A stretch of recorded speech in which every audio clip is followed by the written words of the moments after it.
All right, so let's talk about Taiwo Atieno's fascinating plea to Djed Spence.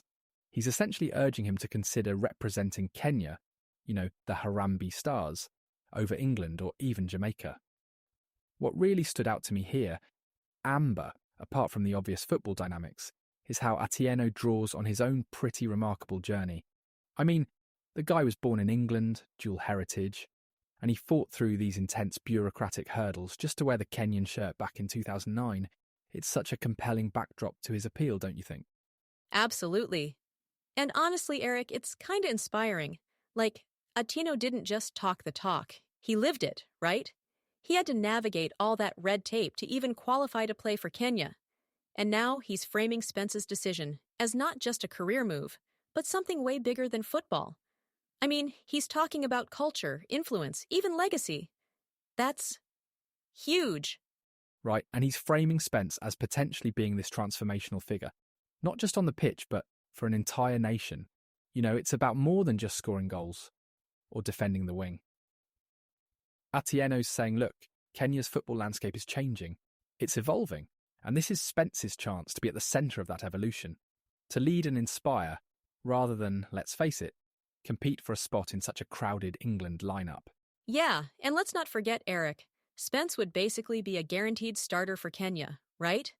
Like, where else would he have this kind of immediate platform to influence the game and, really build his personal brand too? Exactly. And Atieno makes a solid point there.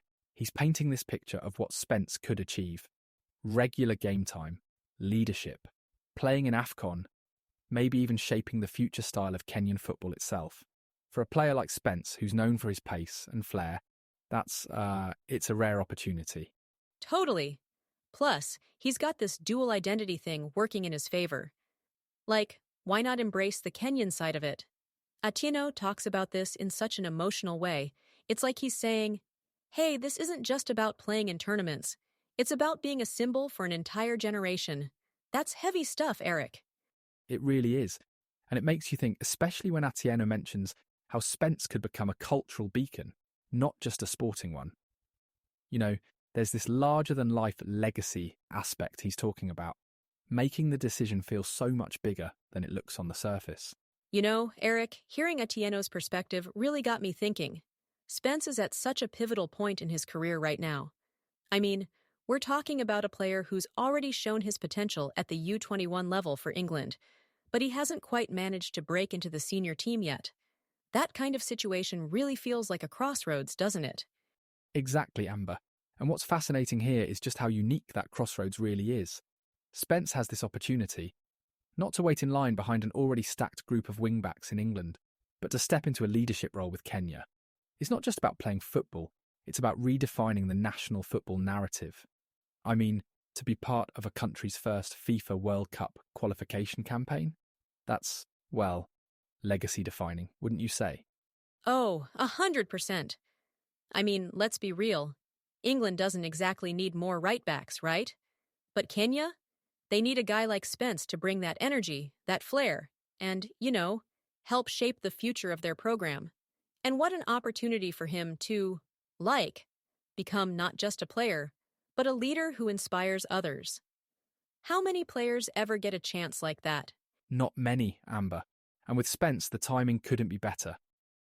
Kenya's football is undergoing this transformation, where they're seriously investing in the sport.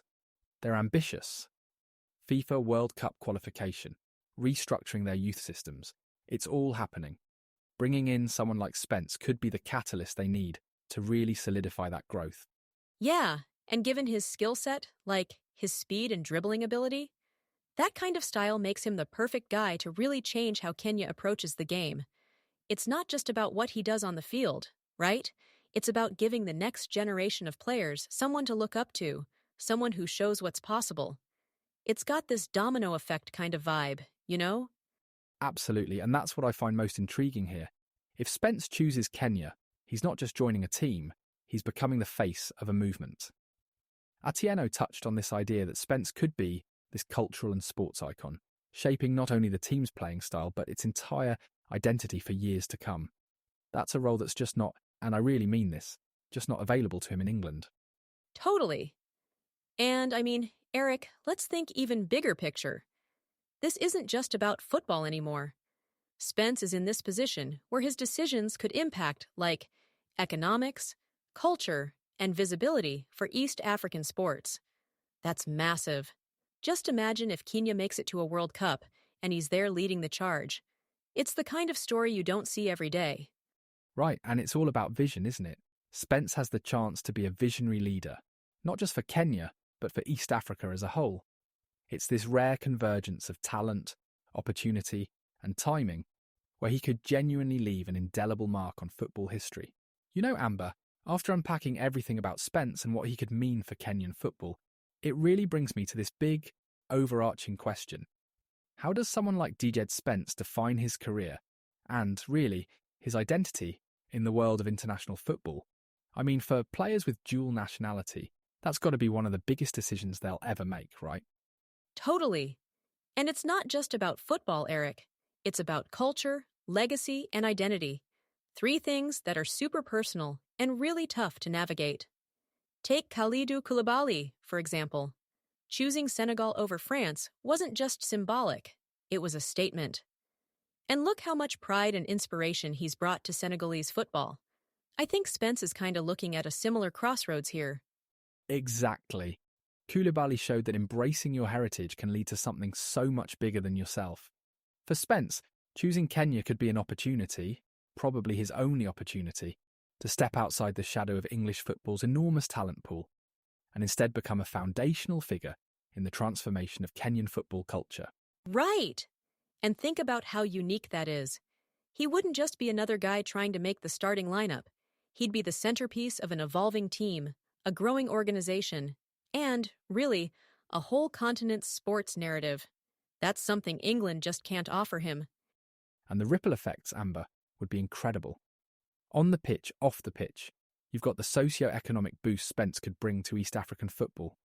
Atieno touched on this, how football's not just a game anymore, it's a platform for economic growth, cultural influence, and global visibility.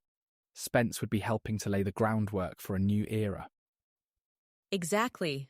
Like, imagine this. You're a kid in Nairobi, you see Spence tearing it up in an AFCON final, or maybe even a World Cup someday. That kind of representation? It's life-changing. It's the stuff that inspires the next generation. Plus, there's this whole idea of writing history. Spence wouldn't just be part of a story, he'd be creating the story for Kenyan football. And let's not lose sight of how rare this opportunity really is. Spence has this one-of-a-kind chance to be the face of a movement. Not just an athlete, but a cultural ambassador, as Atieno puts it. You know, choosing Kenya could make him a name that people remember for decades.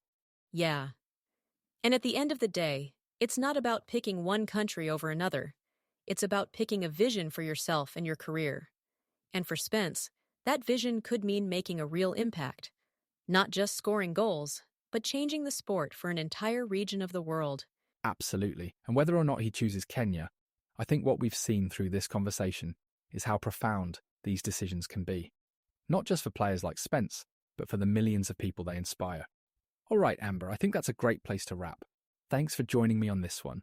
It's been such an engaging discussion, as always. Likewise, Eric. And to everyone listening, thanks for tuning in. We'll catch you next time.